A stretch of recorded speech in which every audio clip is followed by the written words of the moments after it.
Shalom, bertemu kembali dalam Efrata Devotion pada hari ini. Seekor ulat yang kelaparan terdampar di tanah tandus. Dengan lemas ia menghampiri pohon mangga sambil berkata, "Aku lapar, bolehkah aku makan daunmu?" Pohon mangga menjawab, "Tanah di sini tandus, daunku pun tidak banyak. Apabila kau makan daunku, nanti akan berlubang dan tidak kelihatan cantik lagi.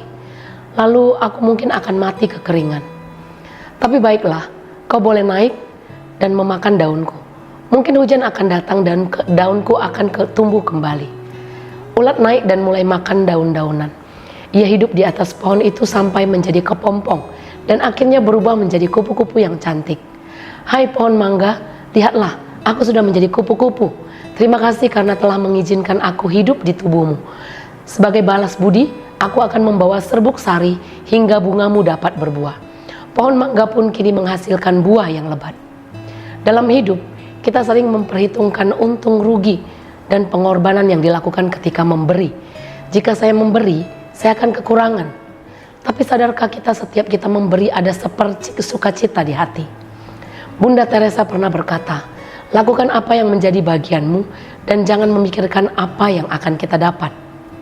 Alkitab menyatakan, ada yang menyebar harta tetapi bertambah kaya. Ada yang menghemat secara luar biasa namun selalu berkekurangan. Siapa banyak memberi berkat, diberi kelimpahan. Siapa memberi minum, ia sendiri akan diberi minum. Prinsip Alkitab ini sangat unik. Karena memberi, pastilah milik kita jadi kurang. Tapi ternyata untuk mengalami hidup berkelimpahan, kita harus banyak memberi. Bukan hanya ketika kita punya lebih.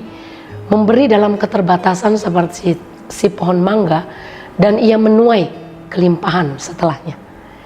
Kita merasa bahwa kitalah yang harus diberi karena kita tidak punya banyak. Maka yang punya banyaklah yang harus memberi kepada saya yang punya sedikit. Namun tak jarang kita kecewa dengan pemikiran ini. Lagi firman Tuhan tidak pernah mengajarkan kita untuk mengharapkan pemberian dari orang lain. Namun kita diajarkan untuk memberi dulu, maka kita akan diberi. Fokus dulu kepada apa yang bisa kita lakukan dan Tuhan akan mengatur yang lainnya. Keselamatan jiwa saja Tuhan sediakan bagi kita. Maka pastilah kebutuhan hidup juga Tuhan sediakan. Dan yang Tuhan inginkan adalah kita mempercayainya. Jangan dengan cara kita, tapi percayalah Tuhan punya caranya sendiri. Bagian kita adalah percaya kepadanya dan lakukan bagian kita, yaitu beri maka akan diberi. Ini janji Tuhan. Mau alami? Yuk kita praktekkan firman ini.